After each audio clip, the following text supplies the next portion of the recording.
We have concerns with a number of the proposals put forth in the administration's budget. We understand that this is not going to be the final budget, but we think that we would be less than authentic as a Congressional Black Caucus and as representatives of our districts if we didn't push back on the proposals. The president himself said that there were tough choices to be made, that he definitely feels folks' pains.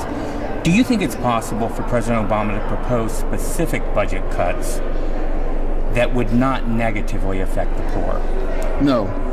The president was put into this bad situation through no fault of his own. He's having to deal with a very, very tough situation. And when you have a budget a deficit and a debt that's rising above 13.3%, you've got to have some painful cuts.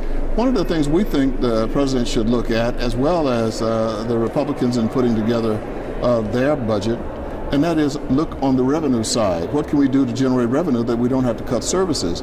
I mean, we have a multitude of military bases all around the world. In some places, there's no point. The war in Europe ended, in 1945. You believe you will be able to influence the president's decisions at all? Well, we certainly are under the belief that the president will listen to us. We're going to meet with the head of the OMB later on today. We're going to meet with the president himself. We're going to do everything we can to present our picture. We put together our own deficit commission and debt commission, and they've issued a report that we're going to also present. We think that what we've done was done intelligently and thoughtfully, and we hope that we can impact the White House. Now, understand, nobody believes that this budget that the president presented, not even the president, is a budget that's going to be accepted. I mean, that's just not going to happen. It never is the way things happen. And so, to some degree, I think we'll have some impact on what the final document looks like. I believe you said that if the president were still a member, that he wouldn't even be able to support this budget. Why would President Obama not be able to approve his own budget plan if he were a member today? Well, the president, remember, was a community organizer, and a very good one at that. He would stand with us pushing against any cuts to the Community Development Block Grant Program. It is one of the best things that happens to communities.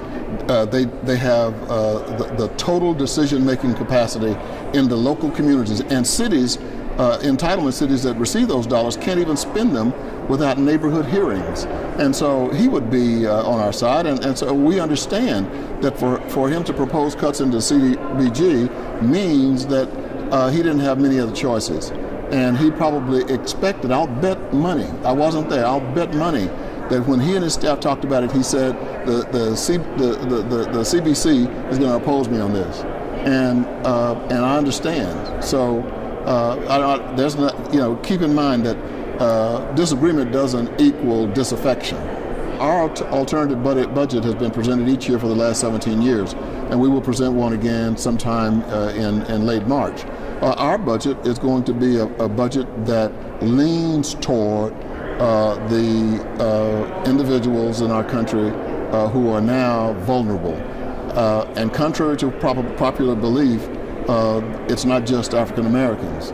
We will meet with him. It'll be a very serious meeting, but it's also going to be a very cordial meeting because we understand, perhaps more than others, where he is and what he has to do in order, to create credibility. I mean, if he came out with a weak budget that caused Democrats to jump up and down and cheer and say, "Right on, Mr. President," that would be the worst thing that could happen to him, because it would suggest to Republicans and probably to the people around the country that he was not serious.